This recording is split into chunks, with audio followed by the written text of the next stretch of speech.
http://www.cosmicparadigm.com/marks_corner. Friday, January 9th, 2009. After Interim Time Part 3. It has been my privilege to receive, transcribe, and publish messages from certain of our brothers and sisters from other star systems, and other distinguished sources. These messages are available in the archives of this site. They are filled with hope, love, and reverence for that which is uniquely Earth, and uniquely Earth human. I encourage everyone to pay close attention to these messages as we are entering unchartered territory. Nothing like our current transition has ever happened to the humans of Earth during our long history on this planet. This is my third posting to Mark's Corner for 2009. Today we once again welcome back Moraine from the planet Substan of the star system Altair for a continuation of her message of 3 days ago.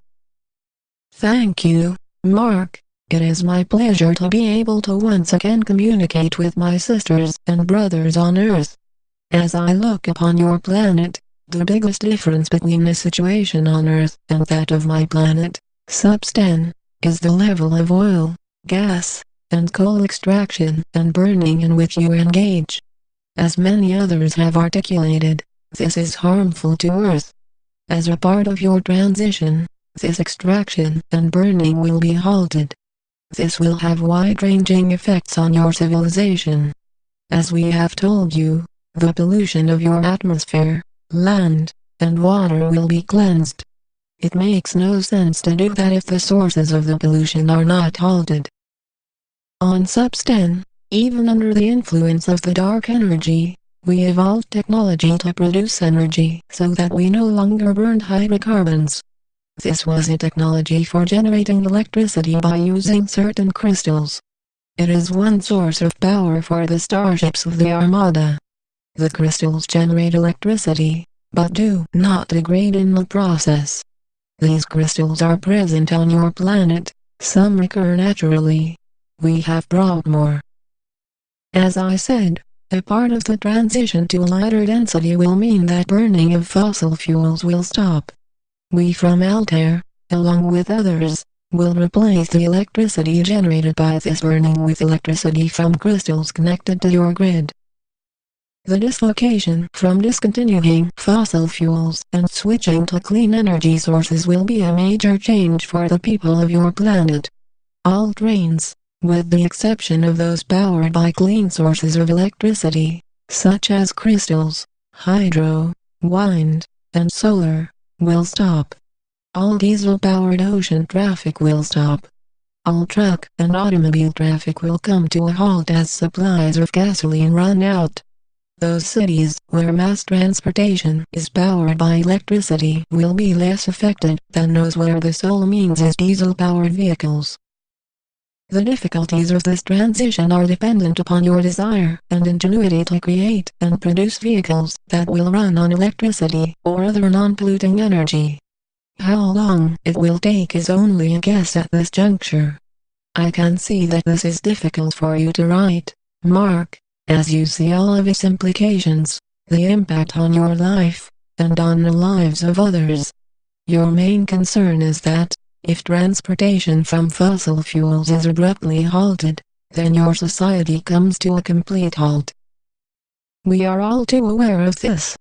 Others of the Armada plan to provide vehicles to transport people and food. Others will support your efforts to produce non-polluting vehicles. None of us wish what is good about your civilization to crumble. You have functional technologies, from toilets to computers, to make your everyday lives more pleasant. All of us wish to support you in the continued use of these. We do not wish you to freeze or go hungry, return to Stone Age survival, or fight over remaining resources. The main reason we have taken so long to institute this transition is for these very reasons. Until satisfactory solutions are found, we will not commence. Let me move on to another aspect of your transition. Time will become much less important to you. You will still have the day and night, but they will be of even duration, as the planet will be spinning about a vertical axis. So day after day, and night after night, will occur with a constant rhythm. There will be no seasons, as the tilt will be gone. That measure of time will disappear. There will be no months as the moon is gone, so another measure of time will be gone. The people of Earth will fall into a rhythm of life without the constraints of meeting deadlines. It will be a much more relaxed way to live. This in itself will free you to live more at peace, more in tune with your natural environment. Food will be grown throughout the year so that there will be no specific season for harvest. This will make it more plentiful for all. This condition will also produce the relaxation of all within the animal kingdoms. Animals will give birth according to natural rhythms, not according to the seasons. Migration paths will change, as birds will not flee the warmth or cold. Bears will not hibernate. Squirrels will not store for the winter. All animal and plant life will make adjustments to the new earth. As humans without time constraints, you will be much more relaxed about your lives.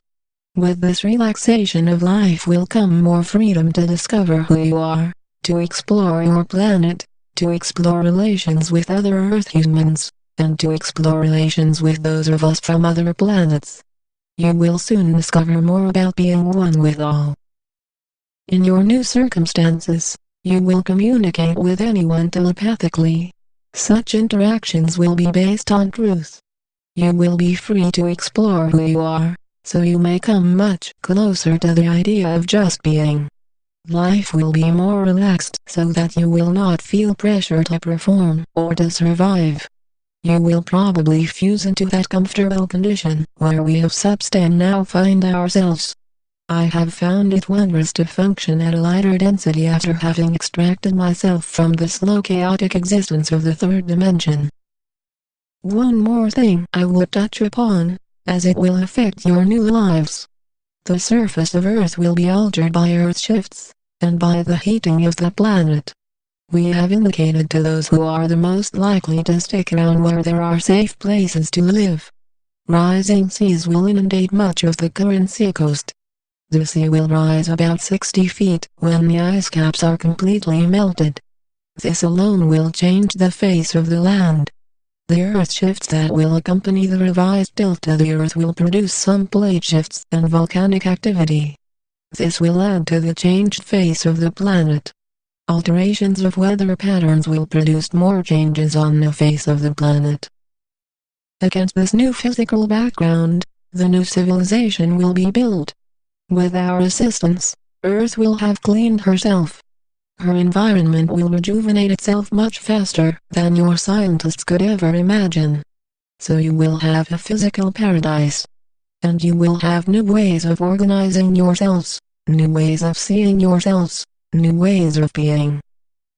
Yes, there will have been chaos, and the memory of it will be fresh with those remaining on the planet. However, it is from this chaos that the new civilization will be born. Do not run from the chaos. Embrace it as a necessary step to the new civilization. We will make it as easy as possible for you, but there will be difficulties. It is through these difficulties that you will shed the old ways based on fear and assume the new based on love. You will come to realize that the old ways do not work, that the new ways are the only path through the chaos. From this realization a brilliant new civilization will be born. By adopting love for all, by seeing all as one, you will survive. We will cradle you in the light to insulate you somewhat from the chaos. Know that you and all others who choose to go forward as the caretakers of the new planet will emerge into a new way of being, a way never before experienced on this planet. You and others have been asking, when? Here is our best prediction of this moment. Many see Barack Obama as a shining light, setting out to do the very best for this country and the world.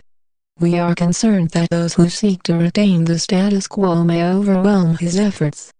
This will then usher in the realization that